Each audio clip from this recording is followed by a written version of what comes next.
Sementara itu pemirsa, jelang Natal dan Tahun Baru Polres Lubuk Linggau bakal melakukan berbagai pengamanan dengan membuat 4 posko. Kapolres Lubuk Linggau AKBP Nuryono menyampaikan 4 titik posko tersebut akan didirikan di wilayah perbatasan dengan wilayah Bengkulu dan Kabupaten Musirawas.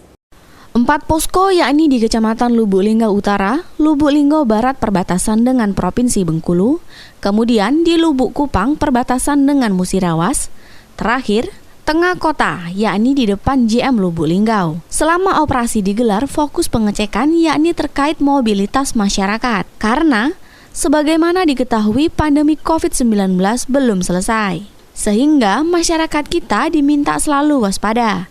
Selain itu, di posko juga akan dilakukan pengecekan swab testing yang akan masuk ke kota Lubuk Linggau. Termasuk, kita juga akan melakukan vaksinasi bagi yang belum divaksin. Kemudian, selain pengamatan mobilitas masyarakat, juga dilakukan pembatasan mobilitas di tempat-tempat wisata, sesuai dengan petunjuk pimpinan. Masalah wisata ini, kita akan melakukan pembatasan. Karena ini, kita akan koordinasikan ke pemerintah kota.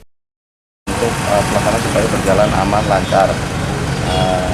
Forkopimda, Lubuk Linggau, tentunya dalam hal ini berkoordinasi ya, dan kita melibatkan stakeholder yang ada untuk terus menciptakan situasi yang kondusif di malam Natal dan juga Tahun Baru.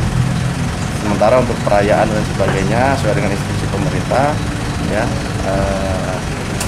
untuk ditiadakan ya, dan khusus untuk umat Nasrani ya, bisa melaksanakan ibadah baik secara langsung maupun juga bisa juga melaksanakan secara kalau kemarin bisa melakukan virtual juga. Ya.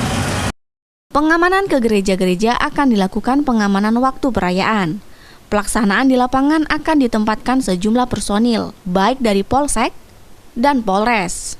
Kita berharap Kota Lubuk Linggau kondusif untuk kegiatan Tahun Baru. Sesuai dengan instruksi pemerintah, ditiadakan dan khusus umat Nasrani boleh melaksanakan secara langsung dan virtual dengan tetap menjaga protokol kesehatan. Rajab, Silampari TV melaporkan.